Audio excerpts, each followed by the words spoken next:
안녕하세요. 오늘도 사연살롱을 찾아주셔서 감사합니다.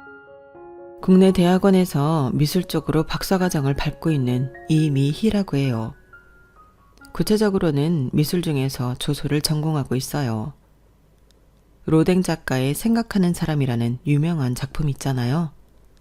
차력으로 그런 작품 빚으며 미술사까지 함께 공부하고 있네요.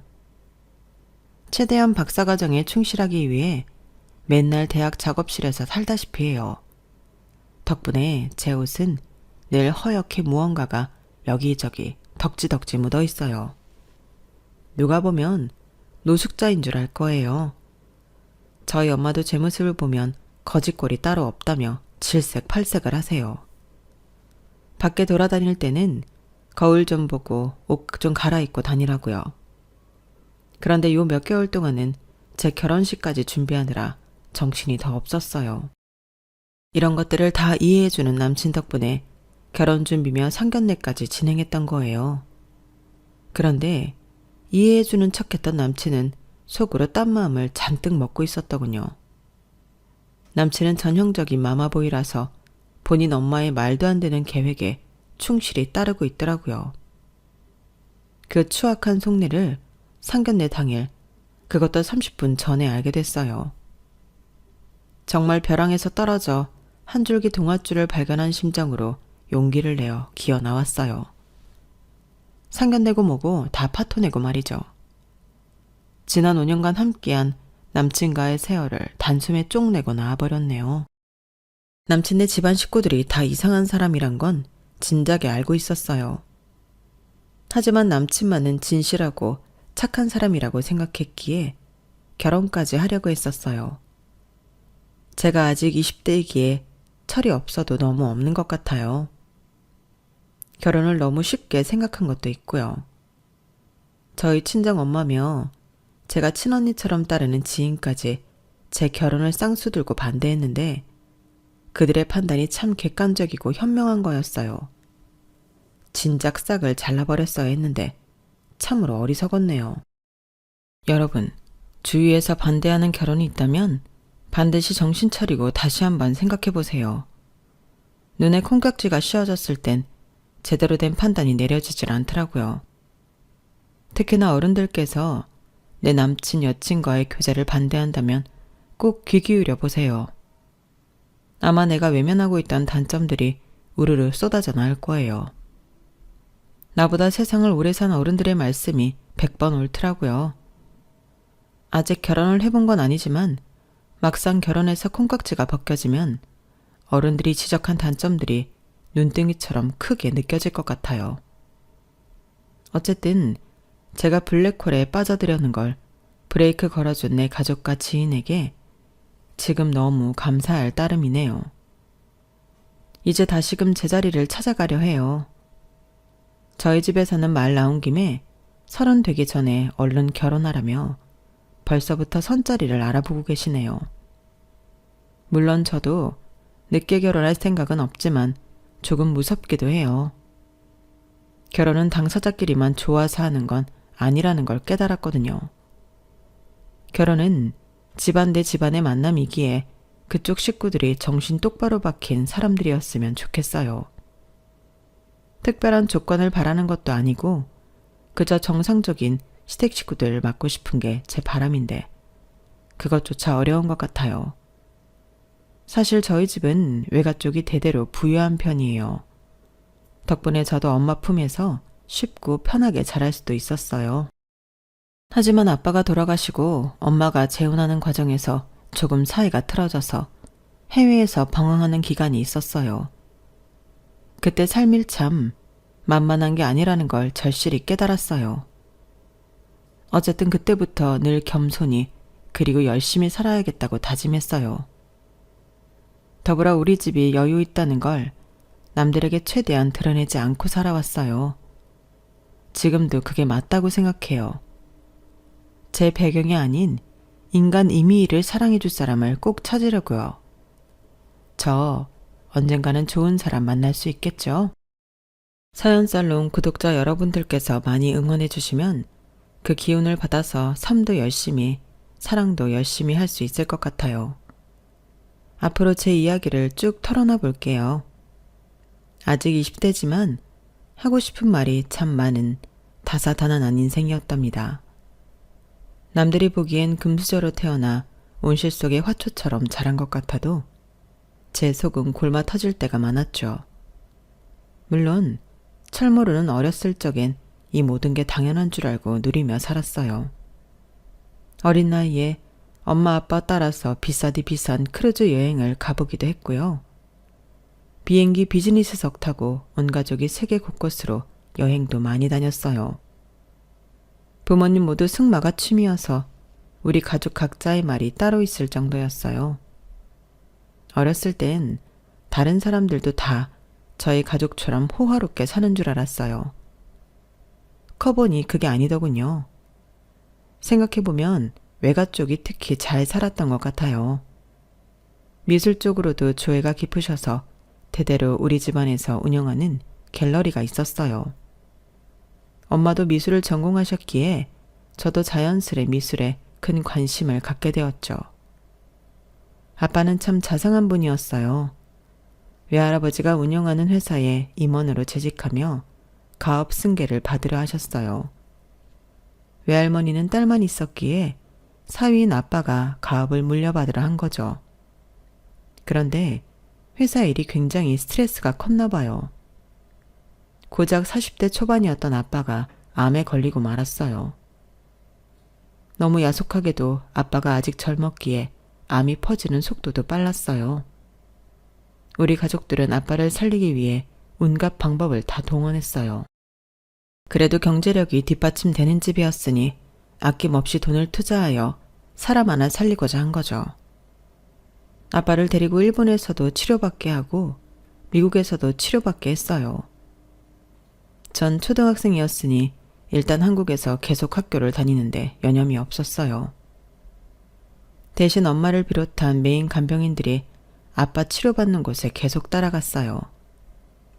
간병을 해주신 분들 중 남자 간호사 출신이었던 이 실장님이 가장 열심히 아빠를 데리고 다니며 치료받게 해주셨어요. 너무 감사한 분이었죠. 저에게 격려도 많이 해주시는 다정한 아저씨였어요. 미야, 너희 아빠는 꼭 건강을 되찾을 수 있으실 거야. 그러니 너무 걱정 말고 한국에서 학교 잘 다니고 있어. 이렇게 의료기술이 최고인 나라들을 찾아다니며 치료받고 있는데 당연히 완치되실 거야. 메인 간병인이었던 이 실장님이 이렇게 호언장담하며 절 다독여 주셨기에 저도 아빠가 건강히 살아 돌아오실 줄 알았어요. 하지만 아무리 선진국 의료건 뭐건 암이 퍼지는 속도가 너무 빨라 손쓸 수 없었죠. 그나마 다행인 것은 한국에서 모든 가족들이 다 보는 가운데 임종을 맞이할 수 있었다는 거예요. 하나뿐인 딸인 저와 하나뿐인 와이프인 우리 엄마 앞에서 말이죠. 여보, 나랑 미희 두고 어딜 간단 말이야. 안 돼. 눈 떠요. 정실줄 놓지 마. 나 당신 없으면 못 살아. 한평생 간병만 해도 좋으니 제발 죽지만 말아줘요. 제발. 아빠의 임종이 가까워오자 엄마는 거의 실신할 것처럼 오열했어요. 전 아빠의 귀에 대고 소리 지르는 엄마를 붙잡으며 이렇게 말했죠. 엄마, 사람이 죽을 때 청각이 가장 늦게 사라진다고 하잖아요. 그러니 아빠 귀에 대고 그렇게 소리 지르지 말고 소근소근히 하고 싶은 말 제대로 하세요. 이제 마지막 기회잖아요. 전 아직 초등학생이었지만 엄마에 비해 이성적이었던 것 같아요. 아빠가 돌아가시고 장례식 때도 거의 실신한 엄마를 대신해 손님들과 인사도 제가 나누었어요. 지금 생각해도 제가 참 어른스러웠네요. 그런데 그로부터 6개월 후 제가 아직 이해심이 깊지 않은 아이일 뿐이라는 걸 여실히 느낄 수 있는 사건이 벌어졌어요. 바로 엄마의 폭탄 선언으로부터 시작되었죠. 미야, 잠깐만 소파에 앉을래? 너에게 할 말이 있어. 조금 있으면 어떤 분이 오실 거야. 그분과 관련된 얘기야. 너에게 조금 혼란스러운 이야기일 수 있지만 엄마가 재혼을 생각하고 있어. 외할머니랑 외할아버지한테는 모두 허락을 받았고 이제 가장 중요한 우리 미희 허락만 남았네. 아빠 떠나보내고 6개월 정도 지났으니 엄마 이제 다른 사람과 재혼해도 될까? 엄마가 너무 외롭고 힘들어서 말이야. 전 머릿속이 복잡해졌어요. 아빠가 저 세상 떠날 때도 그렇게 이성적이던 제가 엄마의 재혼 선언에는 무척 혼란스럽더군요.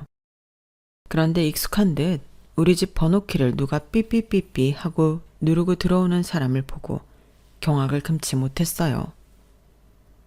미희야, 진작 말 못해서 미안해.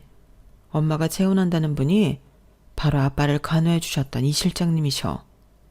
뭐? 아니 엄마, 나한테 6개월이란 시간은 짧디 짧은 시간인데 게다가 이 실장님이랑?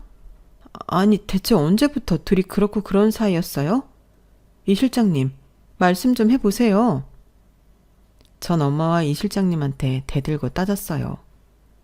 그때 심정으로는 내가 코뿔소라면 그 둘을 뿔로 받아버리고 싶더라고요. 그만큼 화가 많이 났어요. 어린 저에게 6개월이란 시간은 우리 아빠와 헤어지기에 충분한 시간이 아니었거든요. 그런데 제 마음속에서 아빠를 떠나보내기도 전에 벌써 새아빠를 드리겠다는 엄마가 이해되지 않았어요. 게다가 우리 아빠 아플 때 간병해줬던 간호사 출신 이 실장님과 재혼을 한다니 현실을 부정하고 싶더군요. 엄마와 이 실장님 앞에서 제가 하도 성을 부리니 이 실장님이 절 진정시키려 했어요. 일단 덮어놓고 사과하기 시작했죠. 미안하다 미희야. 정말 미안해. 너희 마음 이해 못하는 거 아니다. 그런데 내가 가족이 되어 친아빠처럼 잘해주면 안 될까? 네 엄마를 많이 사랑하고 있어. 그만큼 널 아껴줄 자신도 있단다. 아저씨한테 기회를 한번 주지 않겠니? 마음속으론 싫어요 싫어를 외치고 싶었지만 저 빼고 온 가족이 다 찬성했다고 하니 저도 두 손 두 발 다 들고 말았어요. 외할아버지나 외할머니께서는 그닥 집안이나 스펙이 좋지 않은 이 실장님을 반기진 않았지만 30대 젊은 나이에 미망인이 돼버린 엄마가 불쌍하여 엄마 뜻대로 재혼을 허락한 것 같더라고요. 사춘기도 없이 나름 열심히 착하게 살고 있던 저는 처음으로 객기를 부려봤어요. 엄마와 새아빠와 같은 집에 살기 싫었거든요. 엄마, 나 중학교부터는 미국에서 학교 다니게 해줄 수 있을까요? 유학비용 아깝지 않게 최대한 열심히 공부할게요. 영어도 배우고 미술 전공까지 해서 세계적인 미술가가 되어 돌아올게요. 꼭 좀 보내주세요. 그렇게 총 10년간의 유학생활이 시작되었어요. 처음 갈 때는 저의 유학생활이 그렇게 길어질지 몰랐어요. 엄마와 새아빠는 제게 연락도 자주 하고 마치 고해성사와 같은 긴 편지도 엄청나게 보내왔어요. 제가 원하면 언제든지 한국으로 돌아오라는 내용이었죠. 저도 참 독한 게 무려 3년이나 한국에 돌아가지 않고 미국에서 홀로 유학생활을 버텼어요. 인종차별도 엄청 당하고 왕따를 당하면서도 눈 하나 깜짝 안 하고 오히려 그들에게 경멸의 눈빛을 쏘아댔어요. 하도 독하게 꼼짝도 안 하니 놀리는 것도 재미없었는지 나중엔 감심도 안 보이더라고요. 차라리 그게 편했어요. 그렇게 고독한 3년의 미국 생활이 지나고 처음으로 엄마와 새아빠가 살고 있는 집으로 찾아갔어요. 그런데 갑자기 거실에 아기가 아장아장 걸어다니는 게 아니겠어요? 전 너무 놀라서 엄마한테 물어봤어요. 아니, 이 아이는 누구예요, 엄마? 설마 엄마가 낳은 아이예요? 그래, 미희야, 네 동생이야. 너 미국에서 미술 공부하는데 괜히 신경 쓰일까봐 동생 태어난 거 얘기 안 했어. 애기가 크는 게 얼마나 예쁜지 몰라. 자매간에 앞으로 잘 지내. 엄마의 소원은 이제 그것뿐이야. 갑자기 없던 동생이 태어난 게 신기하다기보단 약간 충격으로 다가왔어요. 그땐 제가 참 이기적이었나 봐요. 아님 아직 어려서 철이 없었는지도 모르겠네요. 엄마와 새아빠, 그리고 이제 돌쟁이 여동생, 이렇게 셋이 가족인 것 같고 전 이방인처럼 느껴졌어요. 그리고는 바로 진짜 이방인으로 다시 돌아가고 말았어요. 한국에 내 공간은 없다고 생각했고 미국 유학 생활을 다시 이어나갔죠. 누가 내쫓은 것도 아닌데 스스로 가족 내에서의 왕따를 자초한 것 같네요. 그러던 어느 날 한 한국 학생이 유학을 왔어요. 지금까지도 제가 친언니처럼 따르는 미경 언니였죠. 제 이름은 미희, 언니 이름은 미경이었기에 진짜 친자매처럼 친해졌어요.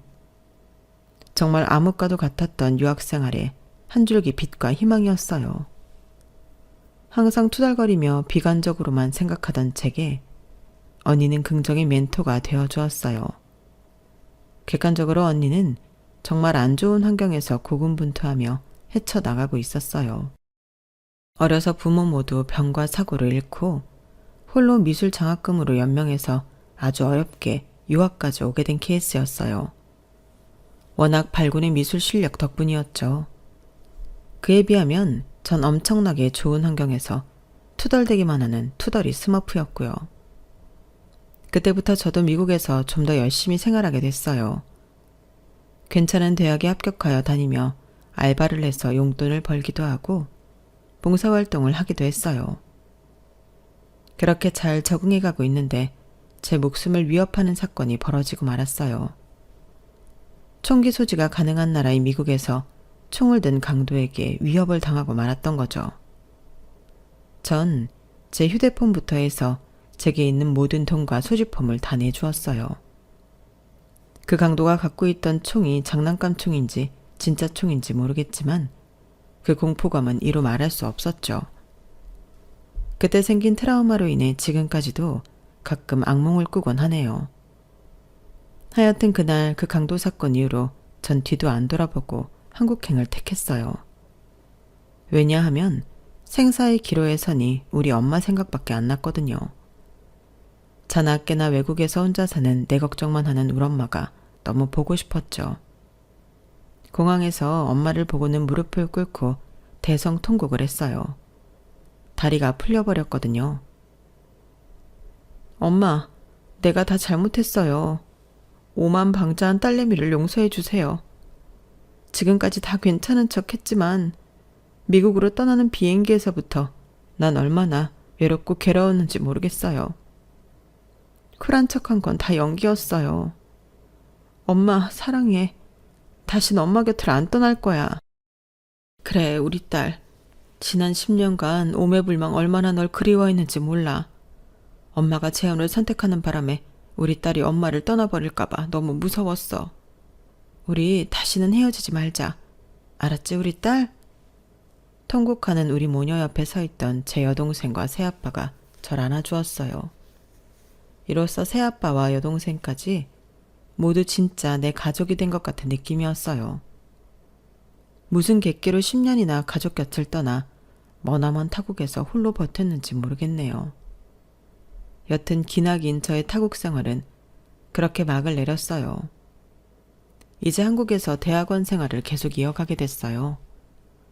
어느 날 버스를 타려고 기다리고 있는데 정류장에서 어떤 행색이 초라한 할머니가 엉엉 울고 있는 거 아니겠어요? 절 보더니 붙잡고 울며 하소연하기 시작했어요.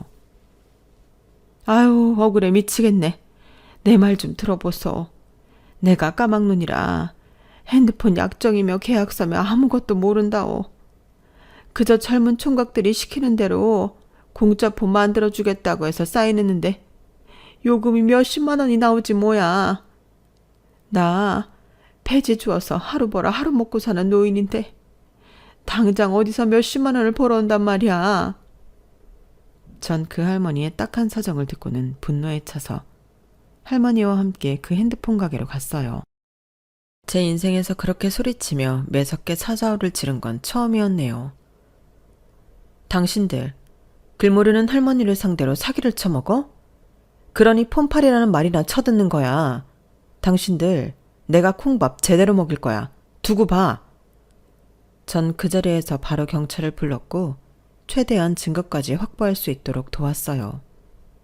그 사건을 계기로 까막눈 어르신들을 가르치는 야학 봉사활동에 있다는 걸 알게 됐고, 제 미술 재능 기부와 함께 봉사활동을 열심히 하게 되었어요. 어르신들에게 도예도 가르쳐드리고 기초 회화 및 영어, 한글까지 제가 가르칠 수 있는 모든 걸 다 하고 싶었어요. 그곳에는 봉사의 뜻을 함께하는 직장인들과 대학생들이 모여들기 시작했어요. 다들 선한 마음을 갖고 있는 사람들이라 쉽게 친해질 수 있었어요. 여느 때와 다름없이 아주 작은 공간에서 수업 준비를 하고 있는데 갑자기 아랫배가 미어지게 아픈 거 아니겠어요? 집채만한 파도가 몰려오듯이 점점 엄청난 고통이 오더군요. 도저히 서 있을 수도 없는 지경이었죠. 시멘트 바닥에 대굴대굴 구르며 신음소리만 내고 있었어요. 그때 저쪽에서 이름도 특이한 박상춘이라는 남자 직장인이 달려왔어요.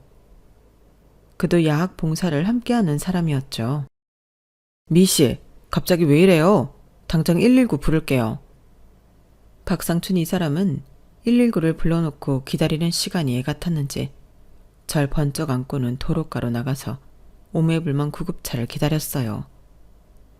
그렇게 그의 품에 안겨 응급실로 향했고 다행히 큰 병이 아닌 맹장염으로 긴급 수술을 받았네요. 수술을 받고 깨어나니 엄마가 사색이 되어 절 바라보고 있더라고요. 그런데 전 물론 엄마도 반가웠지만 절 위에 안고 띄워준 상춘 씨 얼굴이 보고 싶더라고요. 문자로 상춘 씨를 불렀죠. 상춘 씨는 절 보자마자 대뜸 물어보더군요. 방귀 나왔어요? 그 말에 웃음이 터져버리고 말았어요. 배가 찢어지게 아팠죠. 자, 웃기면 안 돼요. 수술 부위가 너무 아프단 말이에요. 여튼 고마워요. 구급차 불러줘서. 고맙긴요. 영광이었어요. 그동안 제 속내를 표현할 틈을 안 줘서 곁에만 맴맴 돌고 있었는데 이렇게 미희 씨를 안고 뛸 수 있는 기회를 줘서 고마워요. 그동안 이 남자가 절 이렇게 생각하는 줄 까맣게 모르고 있었는데 갑자기 병실에서 고백 비스무리한 얘기를 들으니 뜬금없었어요. 저의 맹장염 사건 이후로 우린 친해졌어요. 저도 상춘치를 착실한 청년이라고 생각하고 있었거든요. 대기업을 다니고 있는 능력 있는 사람이기도 했고요. 20대 중반이 되도록 연애 한번 못 해본 여자였기에 연애의 맛을 경험해보고 싶기도 했네요. 그렇게 우린 정식으로 사귀게 되었어요. 처음으로 남자친구를 가져본 거죠. 첫사랑을 하니 세상이 온통 핑크빛으로 보이더군요. 그렇게 사랑에 빠져있을 때, 제가 미국에 있을 때 친자매처럼 지내던 미경 언니가 한국으로 돌아왔어요. 그동안 미경 언니는 미국인을 만나 결혼까지 했었는데 불행히도 파경을 맞아 한국으로 돌아오게 된 거죠. 갑자기 하루아침에 날 사랑하지 않는다고 이혼하자더라. 이래서 외국인이랑 결혼하면 안 되는 건가 봐. 우리나라 정서랑 너무 안 맞아. 어쨌든 난 순수 미술을 계속해 나갈 거야. 당분간 식당에서 일하면서 고시원에서 생활하기로 했어. 고시원은 보증금이 필요 없거든. 언니, 공동생활해야 하는 고시원은 너무 불편한 것 같아. 나도 집에서 독립해서 대학원 근처 원룸에서 지내고 있어. 언니 원룸 보증금 정도는 내가 대줄 수 있어. 내가 미국에서 언니한테 배운 것도 많고 얻은 것도 정말 많아. 내 선물이라고 생각하고 꼭 받아줘. 전 미경 언니의 원룸 보증금을 대줬어요. 언니와 같은 건물 원룸에서 지낼 수 있다고 생각하니 많이 의지가 되었죠. 사실 재력이 어느 정도 되는 저희 엄마는 제게 아파트를 얻어주고 싶어 했어요. 그런데 미국에서의 독립적인 생활에 익숙해진 저는 본격적으로 돈벌이를 하기 전까진 최대한 검소하게 살고 싶었죠. 남친도 아마 제가 못 사는 줄 알았을 거예요. 돈 없는 대학원생 정도로 생각했겠죠. 그때는 서로에게 콩깍지가 씌어서 다른 조건 따윈 보이지 않았던 것 같아요. 그렇게 몇 년을 사귀고 제가 대학원 박사과정까지 밟으면서 점점 남친의 가족들에 대해 좀 이상한 점을 느끼기 시작했어요. 가족 구성원들이 도통 상식적이지 않더군요. 남친 밑으로는 여동생과 남동생이 있었어요. 남친 아버지는 좀 많이 아픈 상태였고 남친 엄마는 그렇게나 남친을 불러대더라고요.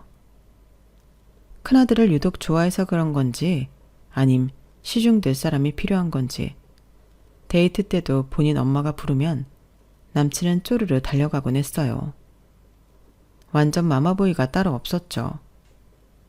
남친 엄마는 진짜 이상한 사람이었는데 하루는 남친이 아빠 수술비를 제게 좀 빌려달라고 하더라고요. 뭐? 500만 원? 집안에 그 정도 돈도 없어? 자기 대기업 연봉이 얼만데 그동안 모아놓은 돈이 그렇게도 없는 거야? 아버님 위급하시다고 했지? 뭐 당연히 빌려줄 순 있어. 정말 미안해 미희야. 미희한테까지 이런 부탁하고 싶지 않았는데 우리 집에 10,000원짜리 한 장 찾아볼 수가 없네. 엄마가 예전에 아주 부잣집 딸이었는데 집안이 폭삭 망한 케이스라 그 씀씀이를 여태 버리질 못하고 계셔. 여튼 정말 고마워. 그런데 2주 후 남친이 비통한 얼굴로 제게 고해성사하듯 얘기했어요. 아빠가 얼마 못 사실 것 같아. 이러다가 우리 아빠 정말 돌아가시면 어떡하지? 뭐? 수술이 잘못된 거야? 왜 갑자기? 실은 수술을 제때 받지도 못했어. 수술비로 미희가 준 돈, 그걸로 엄마가 갑자기 전신 지방 흡입이며 성형수술을 하시는 바람에 다 날려버렸어. 그 사건 때문에 가족들이 난리가 났고 지금 아빠 상태가 매우 안 좋네. 전 제 귀를 의심했어요. 본인 남편은 다 죽어가는데 어디서 꼬운 남편 수술비로 성형수술을 하고 앉아있다니 사이코가 따로 없었죠. 남친 말대로 남친 아버지는 이틀 후 돌아가셨어요. 당연히 장례식에 찾아가 꽤 큰 돈을 부조금으로 냈어요. 남친과 저는 암묵적으로 결혼까지 생각하고 있었거든요. 예비 며느리라고 생각하니 최대한 예의를 차리며 장례식을 도왔어요.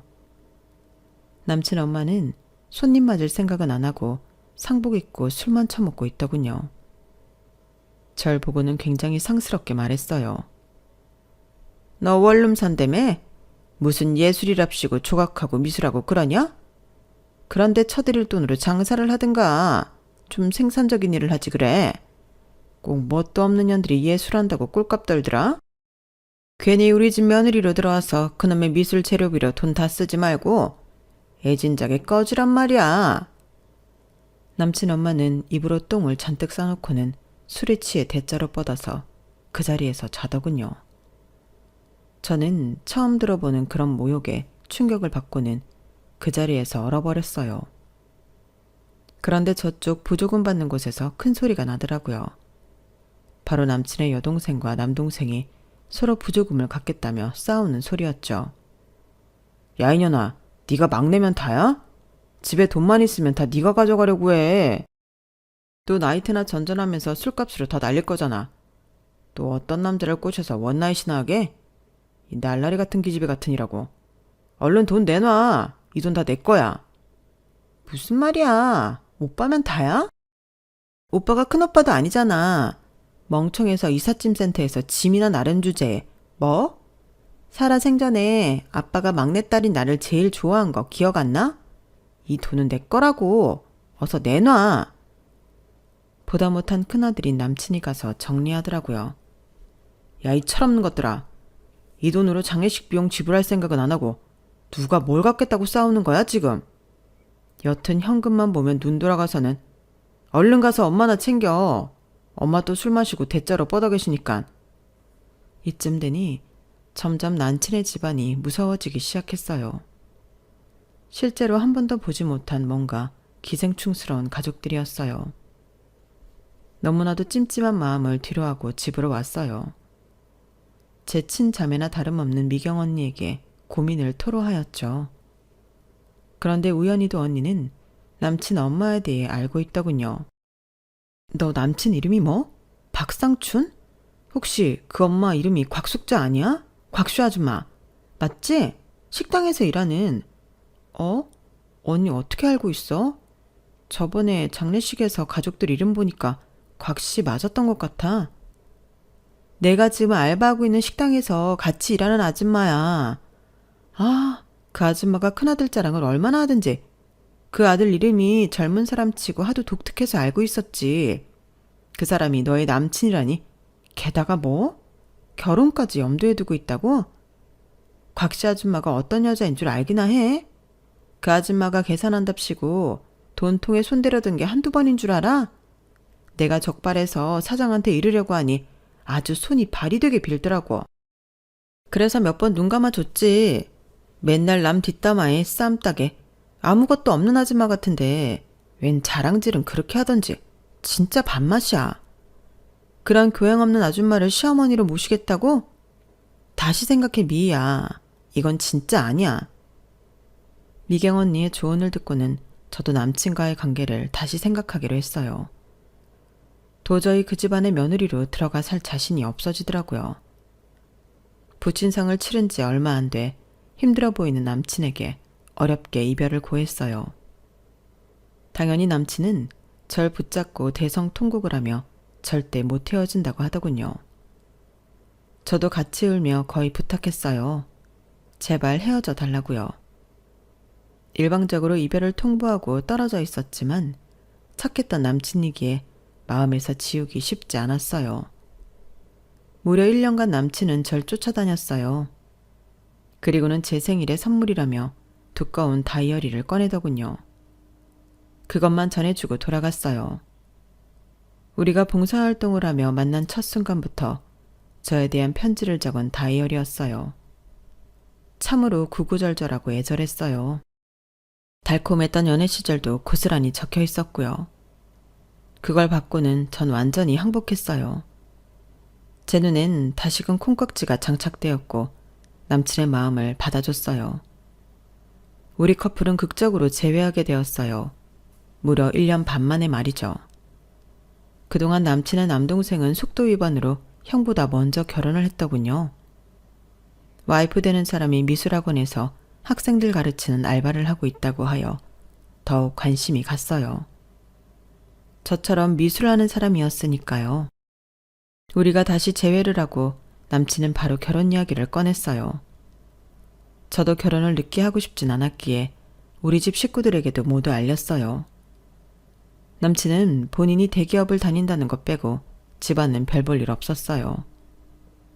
가족들은 사치가 심하고 막장 인생이었으며 남친 대기업 월급을 뺏어가기 바빴죠. 그래도 우리 집이 능력 있는 집안이고 나도 나중에 맞벌이하면 되니까 경제적인 건 큰 문제가 없다고 생각했어요. 그리고 말썽쟁이 남친 식구들과는 결혼 후에 거리를 두고 살면 괜찮다고 여겼어요. 저 진짜 철없죠? 그땐 남친과 결혼이 너무 하고 싶었기에 그것 외엔 아무 생각도 들지 않더군요. 부모님께도 대충 그렇게 둘러댔어요. 엄마는 당연히 크게 우려를 하셨어요. 그런데 혹시라도 또 저와의 사이가 틀어질까봐 제 선택을 따라주셨어요. 그렇게 상견례 자리까지 약속하기에 이르렀네요. 중요한 자리이니 저보다 화장 기술이 좋은 미경 언니가 제 화장을 담당해 주기로 했어요. 휴일이었지만 언니는 식당 오전 알바를 끝내고 와야 했어요. 그런데 갑자기 미경 언니에게서 전화가 왔어요. 미희야, 내가 방금 카톡으로 보낸 사진들 잘 봐봐. 네 남친 엄마인 곽씨 아줌마가 아까 오전에 네 남친하고 주고받은 카톡 내용이야. 아줌마 화장실 갈 때 잠깐 본 건데 내용이 너무 충격적이라 내 폰으로 찍어놨어. 얼른 그놈하고 결혼이고 뭐고 취소해. 상견례 자리 나갈 것도 없어. 뭐? 언니 무슨 내용이길래 그렇게 흥분을 하면서 말해. 알았어. 일단 끊어봐. 내용 보고 판단할게. 그 내용이라 함은 진짜로 충격적이었어요. 그토록 착하다고 믿었던 남친이 개막장인 자기 엄마가 하자는 대로 내내 하고 있던 거였죠. 내용은 이러했어요. 상춘아, 아무래도 그 미술인가 조소인가 한다는 거지 같은 애한테 널 보내기 너무나 아깝다. 인생 한 방인 거 너 알지? 이미 잡아놓은 상견례야 뭐 대충 치르고 이 결혼은 파토 내기로 하자. 그리고 엄마가 예전에 말한 대로 48세 애 딸린 이혼녀를 한번 만나봐봐. 늙어서 이제 더 이상 애는 못 낳는다고 하더라. 근데 그 여자 재산이 무려 180억이래. 얼른 혼인신고해서 몇 년 살아주는 척하다가 이혼하면서 재산의 몇 프로만 받아도 그게 어디냐. 그때 젊은 여자한테 갈아타서 애도 낳고 제대로 된 가정 꾸리고 살아도 늦지 않아. 사람은 똑똑하게 살아야 하는 법인 거야. 알았어요, 엄마. 우리 집이 워낙 어려우니 우리 식구를 위해서 내가 희생하죠, 뭐. 엄마가 그렇게 원하시는데 큰아들로서 그거 하나 못 해드리겠어요. 일단 오늘로 약속한 상견례 자리는 나와주세요. 동생네 부부도 나온다고 하니. 전 남친에 대한 배신감에 부들부들 치가 떨렸어요. 일단 파토를 내고 약속한 자리에 가서 면전에 대고 지르고 싶었어요. 마음 같아선 쌍따기를 날리고 싶었죠. 엄마와 새아빠, 그리고 제 어린 여동생까지 다 그곳으로 먼저 가 있기로 했기에 전 미술 작업을 하던 작업복 그대로 입고 상견례 장소로 향했어요. 그 자리엔 뻔뻔한 남친 식구들이 다 총집합했더군요. 상견례에 자복복 입고 도착한 제 모습을 본 예비동서가 비웃으며 이렇게 말했어요. 혹시 도배 뭐 그런 거 하세요? 옷이 꼬라지가 저게 뭐람? 저희 엄마와 새아빠도 예비동서의 예의 없는 모습에 놀라셨어요. 전 도배사가 아니라면서 명함 한 장을 내밀었어요. 저희 엄마가 운영하는 갤러리 명함이었죠. 미술학원에서 알바 나부랭이 한다면서요. 나름 유명한 곳인데 이 화랑은 알려나 몰라. 이 화랑 대대로 우리 외가 거예요. 외가 쪽 할아버지는 사업하시고 할머니부터 엄마 저까지 싹 다 미술 전공했어요. 모르긴 몰라도 우리 집안 재산이 최소 몇백억은 넘을 거예요. 부동산 값이 올라서 1,000억이 넘을 수도 있고요. 저희 집 경제 상황을 이실직고하자 실실 쪼개고 있던 예비동서가 기함을 토하며 말하더군요. 네? 이 화랑 엄청 유명한 곳이잖아요. 이게 다 형님 거라고요? 재산이 뭐요? 몇백억? 1,000억? 어머나, 저 이 화랑에서 알바라도 하게 해주시면 안 될까요? 앞으로 제 커리어에 도움이 참 많이 될 것 같은데 말이죠. 제발 한 번만 부탁드릴게요.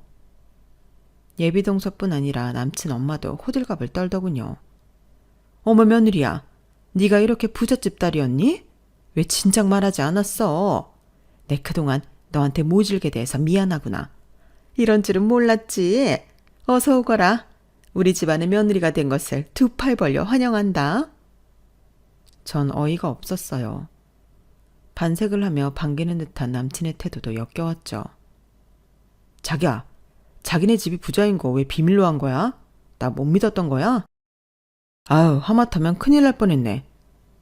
뭐? 큰일? 48세 애 딸린 이혼녀한테 팔려갈 뻔한 거 말하는 거야? 내 앞에선 아주 순해 보인 척하면서 뒤에선 엄마랑 짬짬이로 날 차버릴 작당을 하고 있었냐? 너 진짜 개쓰레기였구나. 뒷담 까고 있으면 내가 모를 줄 알았냐? 엄마 아빠 일어나세요. 아는 지인 덕분에 수렁에서 극적으로 빠져나왔네요. 이런 기생충 같은 집안과 결혼했으면 영혼까지 탈탈 털렸을 거예요. 제가 돈 없는 집안 사람인 줄 알고 절 쓰레기 취급한 사람들이에요. 본인들은 쥐뿔도 없이 사치나면서 말이죠. 참, 세상엔 별스러운 사람이 다 있네요. 얼른 집에나 갑시다, 엄마 아빠. 남친 식구들이 다 날 붙잡고 늘어지는 걸 덩치 큰 새아빠가 싹 다 정리해줬어요. 이거 놔요. 귀한 내 딸 잡아먹을 뻔한 족속들 같으니라고. 다들 새아빠가 팔 한 번 휘두르니 벌러덩 나가 떨어지더군요. 그들을 향해 가래침 한 번 뱉고 싶은 마음을 꾹 참고 비웃어주고 상견례장을 빠져나왔어요. 집으로 가는 차 안에서 슬프기는커녕 아주 통쾌하더군요. 그렇게 저는 저승의 문턱에서 다시금 이승으로 살아나오게 됐네요. 결혼은 파토났지만 이렇게 상쾌할 수가 없습니다. 전 원룸 생활을 정리하고 대궐 같은 엄마 집으로 돌아왔어요. 남자고 뭐고 지금 당장은 다 지긋지긋하네요. 그저 조신이 박사과정이나 마치고 엄마가 정해주는 곳으로 시집이나 가는 게 제일 베스트일 것 같아요. 어른들이 보는 눈이 가장 정확할 것 같아서 말이죠. 더 이상 저의 남자 보는 안목을 믿지 못하겠네요. 언젠가 제 인생에도 좋은 남자가 나타나 구해주길 꼭 기원해 주세요. 저도 사연살람 구독자분들의 행복을 빌어드릴게요. 지금까지 긴 글 읽어주셔서 정말 감사해요. 여러분, 사연 댓글에 응원과 현명한 조언 부탁드려요. 좋아요와 구독은 저에게 큰 힘이 됩니다. 오늘도 좋은 일 가득하세요.